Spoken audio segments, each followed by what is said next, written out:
Hello, welcome to Happy Wolf Art and episode 5 of Artistic Choices.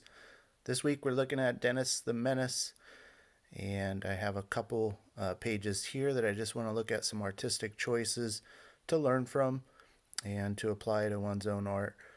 Starting off with the cover, real dynamic cover.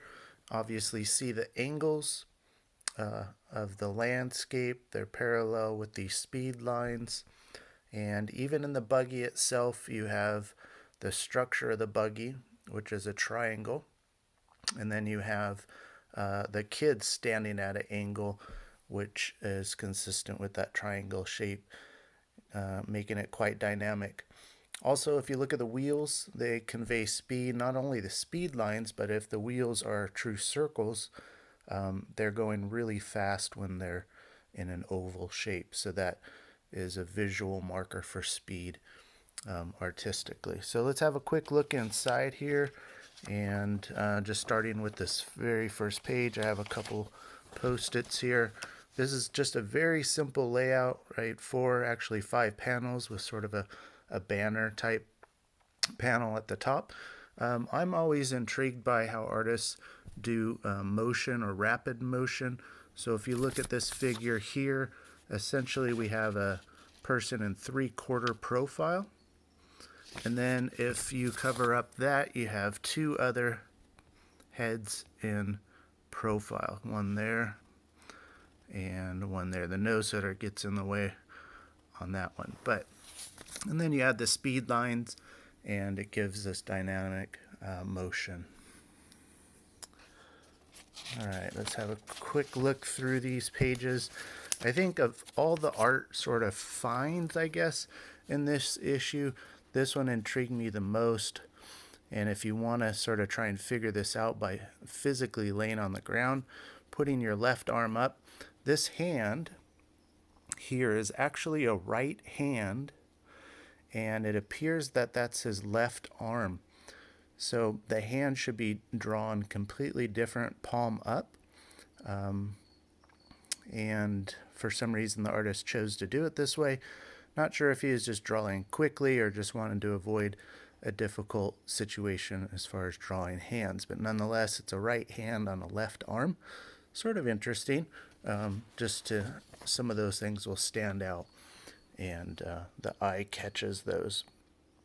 One of the things I noticed about Menace the Menace that's really interesting, the figures are almost always cut off, whichever panel you go to, and that gives this dynamic. There's more impression, more to the image than obviously is in the box, and so it leaves it up to the viewer's mind to fill in sort of this background information.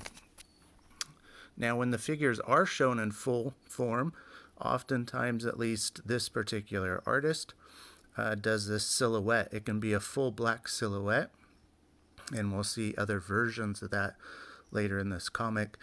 But a character design that has a very recognizable silhouette is a very powerful character, and both of these you can see are very recognizable just by their silhouettes.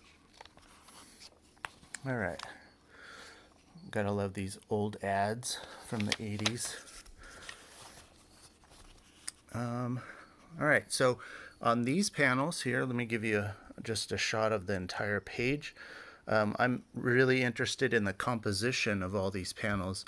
Very well done, and the reader's eye is directed through each of the panels.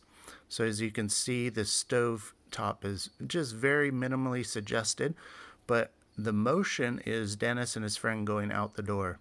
And so from the coffee to the elbow to Dennis to his friend being cut off, it's this diagonal motion. And it's focusing the eye on those parts.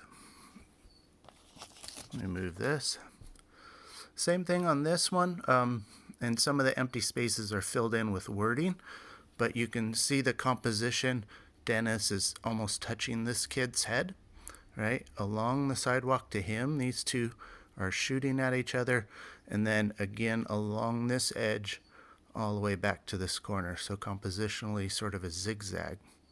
and the sidewalk helps that, reinforces it. And then this laugh is always reminds me of Charlie Brown or Peanuts type of smile, and it may predate him, but in my mind, that's what it comes from.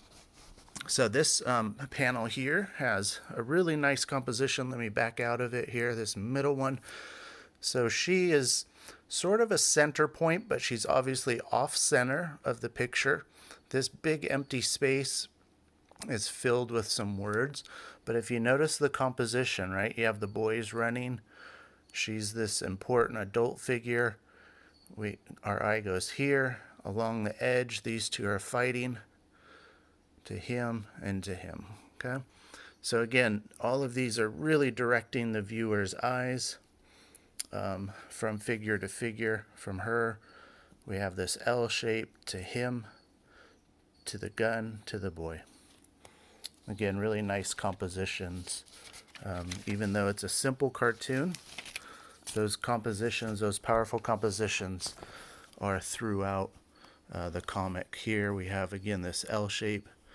This is our eyes going up to Dennis, his hand, and then down to this character. Okay. This one's interesting in that these two figures are bridged by a silhouette.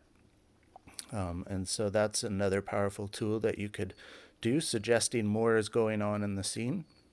And if you see, this background is just a flat yellow, and it would be relatively boring, but we throw in this black silhouette and it brings the two figures together. It gives a context, tells a story, etc. Okay. A couple more things that stood out to me. So that silhouette that we saw earlier of the figures walking, oftentimes this artist will combine sort of a black silhouette with a colored figure. So here, Menace the Menace is in normal color, and then we have the black silhouette. And there are a couple other examples of that in this comic.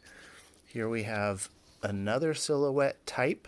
Instead of the figures being in black, they're white, but nonetheless they're still silhouetted, and generally speaking, it captures almost all of the entire figure. So that's one way that this artist particularly uses silhouettes.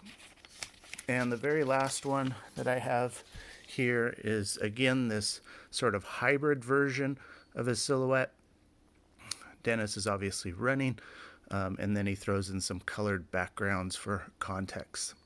Right, they're at an aquarium, and that also continues to tell that story instead of him just being blacked out with a yellow background. So anyways, hope you enjoyed the review and that you can use perhaps some of these ideas for your own art. I know that I do when I'm drawing my project, the California Kids.